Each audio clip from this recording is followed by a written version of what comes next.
Good morning, students. Today we will discuss the lesson 8, subject history, and the chapter name is Ashoka the Great. Ashoka was one of the two great emperors of India. He ruled for about 40 years after he became ruler of Magad in 272 BC. He was the first king to educate his men and lead them to the path of truth. He was the only military man who gave up for warfare. Ashoka was the grandson of Chandragupta Maurya, who founded the Maurya Empire. The name of his father was Bindusar. क्या था अशोका के father का नाम? Bindusara. Ashoka was brought up in Patliputra, the capital of Magad. In the name of education, he was taught things that would supply learning, culture, and wealth. It is said that as a child he was very furious, but after he had acceded throne, there was a complete change in his nature. Let's begin the lesson. Rise of the First Empire in India. The chapter name is Ashoka the Great. The foundation of the First Empire in India was laid by the Mauryan dynasty in Magadha. The Mauryan dynasty had three great emperors, Chandragupta Maurya, Bindusar and Ashoka. जो मौर्य साम्राज्य था उसके तीन प्रमुख राजा हुए हैं. उनमें से एक का नाम है चंद्रगुप्त मौर्य, दूसरा है बिंदुसार और तीसरा नाम है Ashok. Chandragupta Maurya led the foundation of India's first empire in Magad in 321 BC. जो चंद्रगुप्त मौर्य थे उन्होंने मगध साम्राज्य की नींव रखी थी 321 BC में. He made Chanakya, also known as Kautilya, who was a wise and shrewd Brahmin.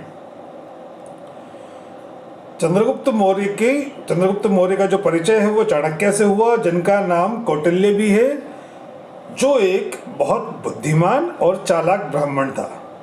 With his help, Chandragupta led the foundation of a strong empire.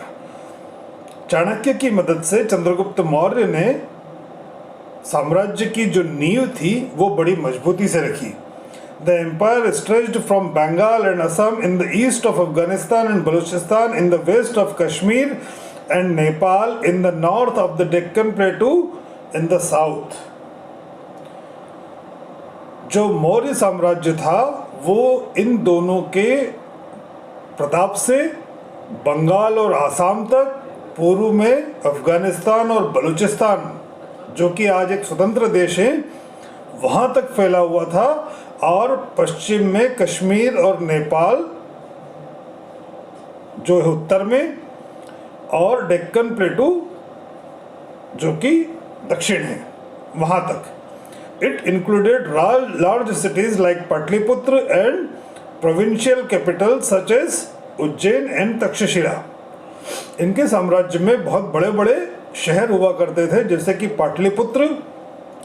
Provincial Capitals मतलब प्रांतीय राजधानियां हुआ करती थी, जैसे कि उज्जैन और Taxila. The empire also included villages and forest. साम्राज्य के अंदर बहुत सारे जंगल भी थे और गांव भी थे. People of this huge empire had different mean of livelihood, languages, food and cloth. जो साम्राज्य था उसके अंदर विभिन्न भाषा, बोली और संस्कृतियों के लोग रहा करते थे. Sources of information. अर्थशास्त्र. Chanakya is credited with having written अर्थशास्त्र. चाणक्य को अर्थशास्त्र नाम का ग्रंथ लिखने का जो क्रेडिट है, जो श्रेय है, वो उनको दिया जाना चाहिए. It is an account of Mauryan administration. वो मौर्य साम्राज्य के अंतर्गत था. It discusses theories and principles of governing A state. अर्थशास्त्र ग्रंथ के अंदर जो थी उसके अंदर सिद्धांत थे. किसी राज्य का संचालन करने के लिए जो सिद्धांत होते हैं मान्य, उन मान्य सिद्धांतों की व्याख्या उस अर्थशास्त्र नामक ग्रंथ में की गई थी, जिसको लिखा था चाणक्य ने।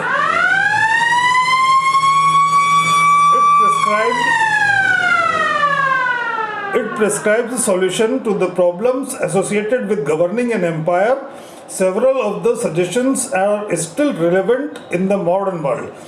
इस ग्रंथ के अंदर वो सुझाव दिए गए थे जब किसी साम्राज्य के अंदर जो समस्याएं आती है, उन सभी समस्याओं का निराकरण करने के लिए इसके अंदर यथासंभव सुझाव दिए गए थे। इनमें से बहुत सारे सुझाव, बहुत सारे सिद्धांत आज भी प्रासंगिक हैं।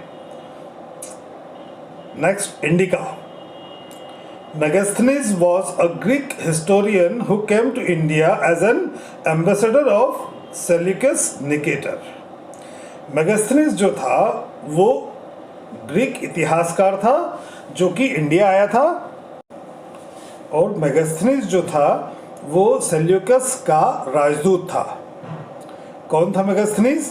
मेगास्थनीज एक ग्रीक एक देश है, ग्रीक देश का हिस्टोरियन था, मतलब इतिहासकार था, जो भारत आया था सेल्यूकस नामक राजा का राजदूत बनकर। Let's end of the page, we will move to the second page. He lived in the court of Chandragupta Maurya for about 5 years। वो चंद्रगुप्त मौर्य के साम्राज्य में लगभग 5 वर्ष तक रहा। Megasthenes has written an account of India and also that of Chandragupta's reign in his book entitled Indica. He tried to write about India's geography, government, religion and society. Megasthenes को श्रेय जाता है एक किताब लिखने का जिसका नाम था इंडिका। उस किताब के अंदर उसने भारत की जो भौगोलिक जलवायु है, भारत की राजसत्ताएं हैं, भारत के धर्म हैं और भारत की सभ्यता और संस्कृति के बारे में इस किताब के अंदर लिखा गया था। He writes that Patliputra was a great city surrounded by a wall with many towers and gates. The king lived in a beautiful palace made out of wood and surrounded by gardens. उसने लिखा है कि पाटलिपुत्र जो थी वो एक बहुत बड़ा शहर था, जो कि पूरा जो शहर था वो एक दीवार से घिरा हुआ था। शहर के अंदर कई टावर्स बनाए गए थे, कई गेट थे, बहुत सारे दरवाजे थे। जो राजा था वो राजा बहुत शानदार महल के अंदर रहा करता था। वो महल लकड़ी से बना हुआ था और उसके अंदर बहुत सारे बगीचे भी थे। According to him, the emperor led a splendid life in a beautiful place. उसके अनुसार, मतलब मेगास्थनीज के अनुसार, जो राजा था वो एक शानदार जीवन जिया करते थे सुंदर महल के अंदर। He did not meet too many people and did not sleep in a same room for 2 continuous nights.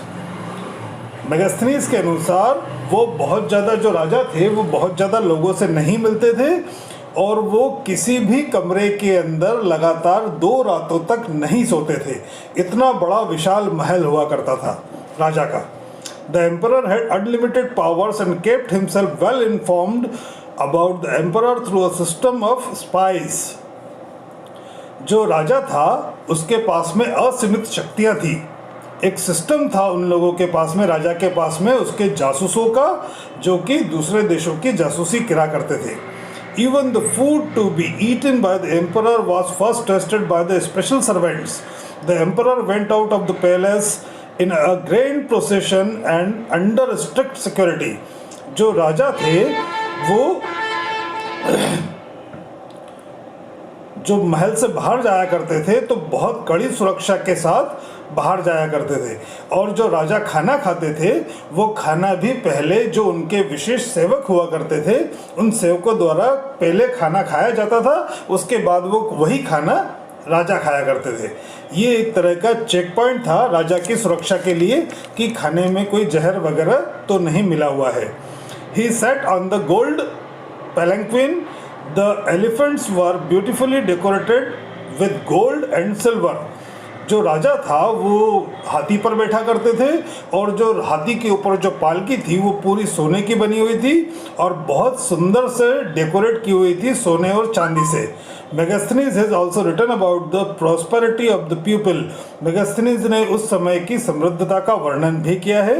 He rights the Indian dressed in bright and rich colours, they liberally use ornaments and precious James. Megasthenes ने लिखा है कि जो भारत के लोग थे वो बहुत सुंदर और शानदार कपड़े पहना करते थे, चमकीले चटकीले कलर वाले, और उनके कपड़ों के ऊपर बहुत अच्छे से कच्चीदाकारी की गई थी। मतलब सोने और चांदी के जो धागे होते हैं उनसे उनके ऊपर एम्ब्रॉयडरी की हुई थी, और जो महिलाएं होती थी वो बहुत कीमती गहने पहना करती थी, जिन गहनों के ऊपर बहुत कीमती रत्न लगे हुए होते थे। आप नीचे देखेंगे पेज के नीचे, यहाँ पर ये जो पूरा नक्शा दिया हुआ है, इस नक्शे में जो येलो वाला पार्ट है ये पूरा मौर्य साम्राज्य का नक्शा है। चलिए तीसरे पेज पर आते हैं। Ashoka the great. Ashoka was the third and the greatest emperor of the Mauryan dynasty. जो अशोक था वो मौर्य साम्राज्य का तीसरा और बहुत महान राजा हुआ करता था।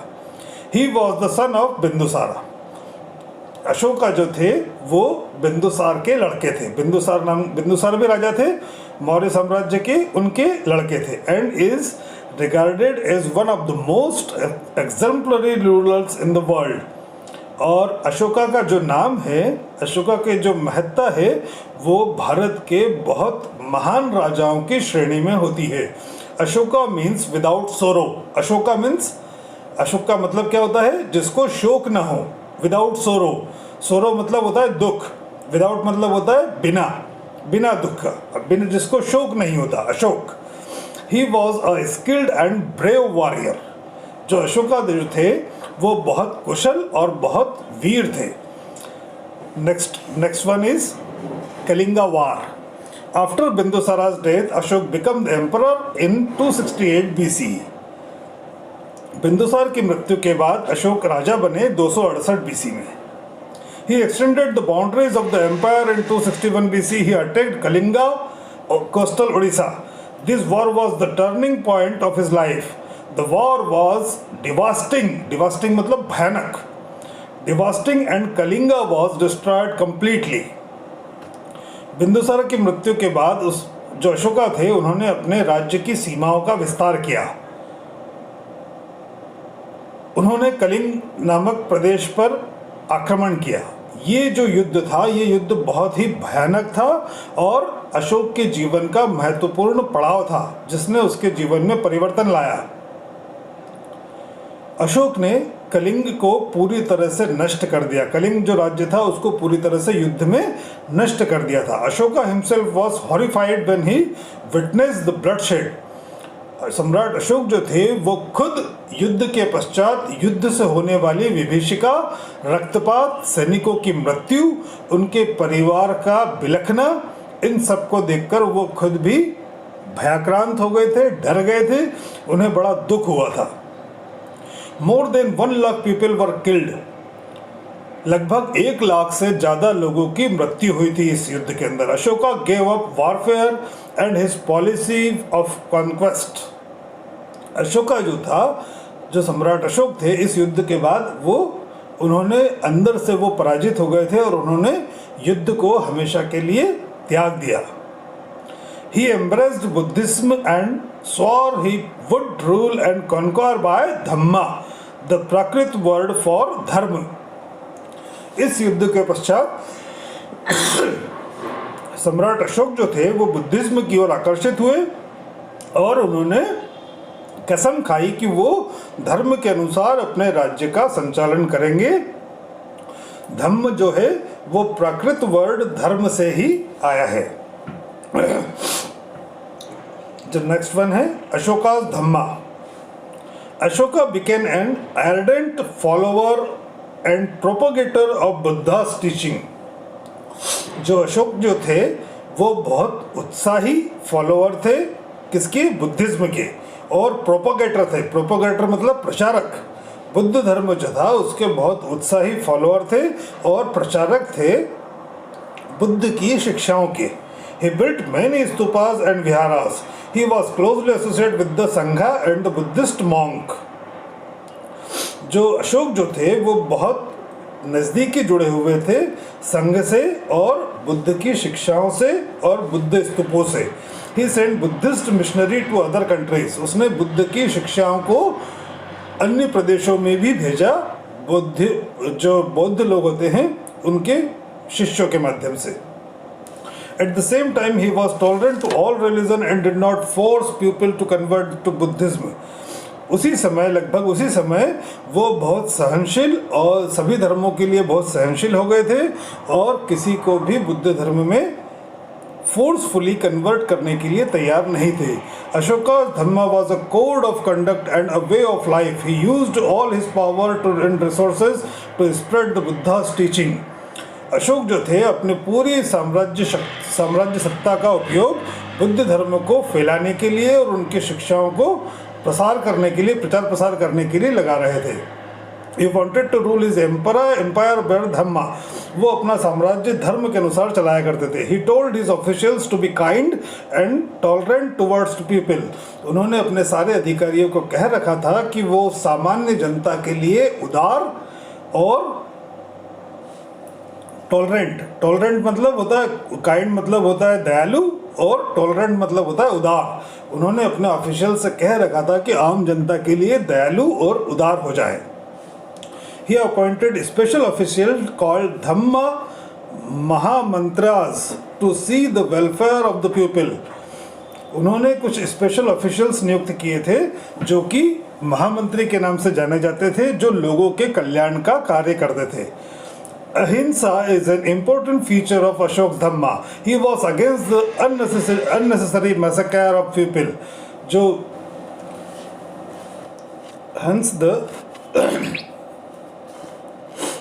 Hence the people were protected by the king's law. Hunting was discouraged and vegetarian was encouraged.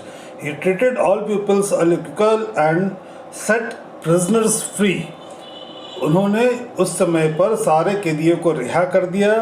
जो शाकाहारी थे उनको प्रोत्साहित किया जाता था, जो मांसाहारी थे उनको डिस्करेज किया जाता था, सबसे समानता का व्यवहार किया जाता था। He planted trees, dug wells and made hospitals.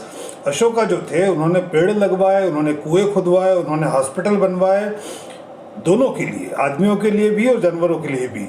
He advocated the people to respect their parents and show regards for the slaves also. Ashoka's Dhamma did not involve worship of a god performing a sacrifice. जो अशोका जो थे वो पूरी तरह से समर्पित थे लोगों के सम्मान के लिए, उनके पेरेंट्स के सम्मान के लिए, यहाँ तक कि सेवक सेविकाओं के सम्मान के लिए भी। Next one is rock addicts. Ashoka vowed to spread the principles of Buddhism. Ashoka ने शपथ ली थी कि वो बुद्ध धर्म का प्रचार करेंगे। स्प्रेड मतलब फैलाना, vowed मतलब शपथ लेना। He had inscription carved out on rocks in numerous places all over his empire. जो सम्राट अशोक थे उन्होंने ढेरों शिलालेख लगवाए इस प्रकार के जो पत्थरों पर खुदे हुए थे और उनके राज्य में थे। The Ashokan rock edicts are a collection of 33 inscriptions that are carved on the pillars, big boulders, caves, etc. These rock edicts emphasize Emperor Ashoka's belief in the concept of Dhamma and focus on religious, social and moral concepts. जो अशोका जो थे उन्होंने 33 शिलालेख बनवाए थे जो कि विभिन्न पिलरों पे थे, विभिन्न गुफाओं में थे और बड़े बड़े स्तूपों पर थे।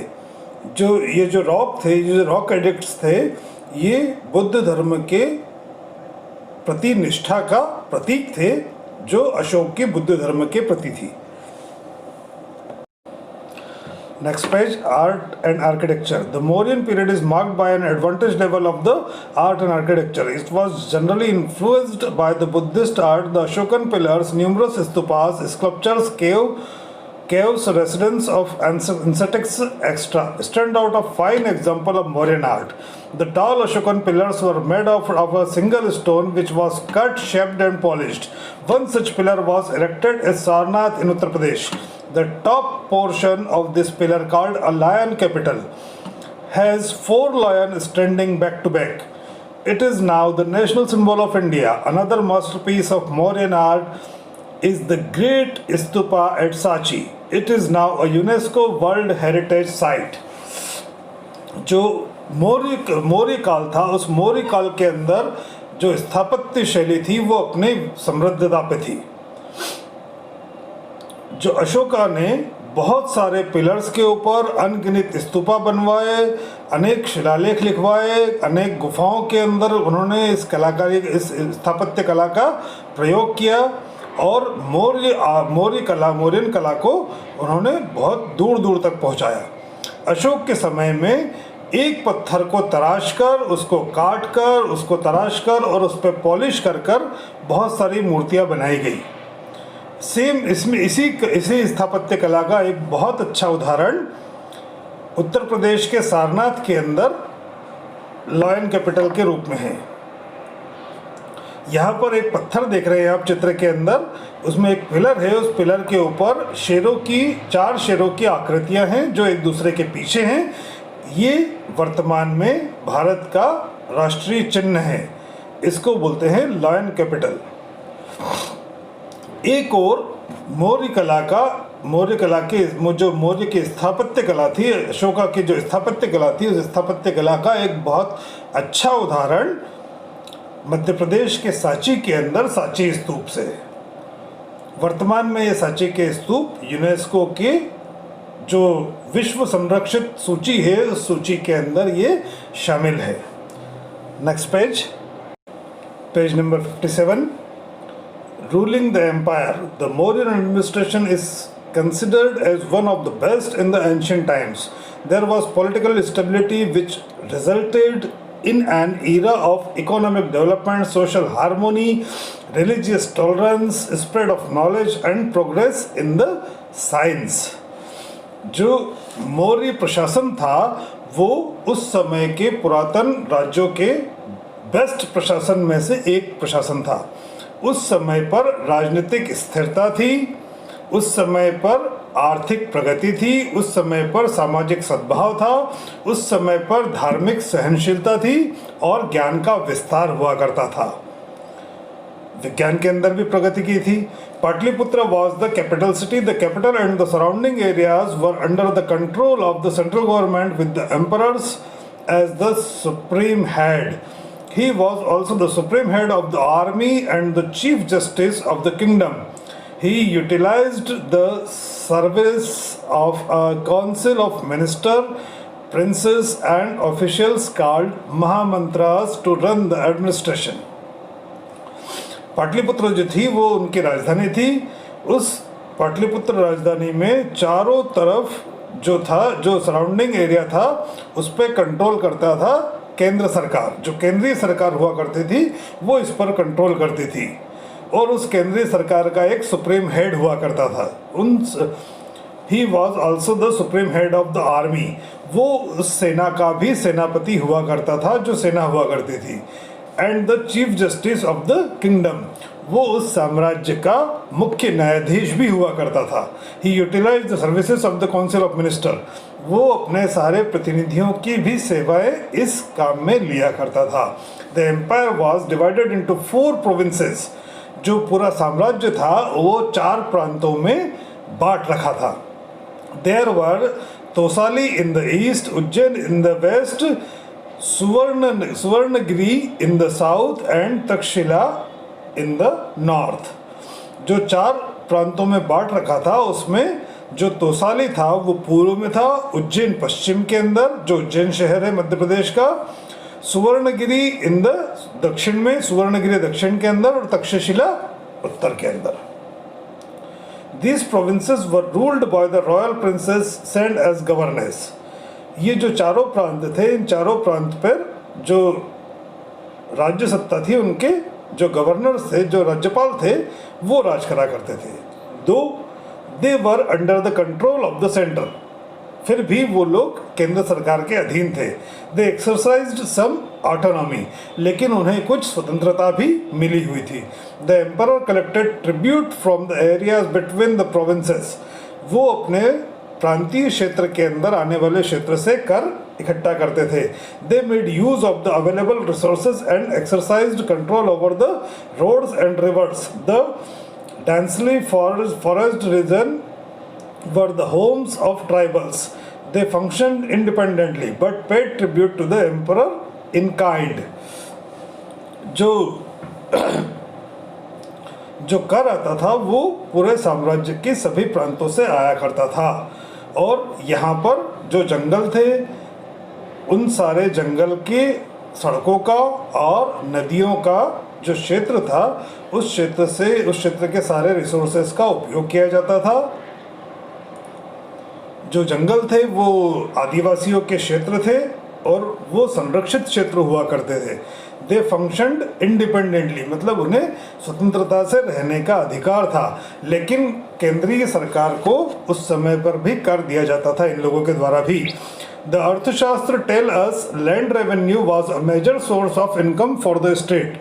अर्थशास्त्र जो पुस्तक है, जो कौटिल्य द्वारा लिखी गई है, चाणक्य द्वारा लिखी गई है, उसके अंदर इस बात को उल्लेखित किया गया है कि जो जमीन के ऊपर जो कर है वो एक मुख्य स्रोत था उस समय किसी प्रांत की आय का। Special officers were appointed to collect tax. उस समय इस कर को वसूलने के लिए कुछ विशेष अधिकारियों की नियुक्ति की गई थी। All farmers had to give a certain amount of crops grown as tax.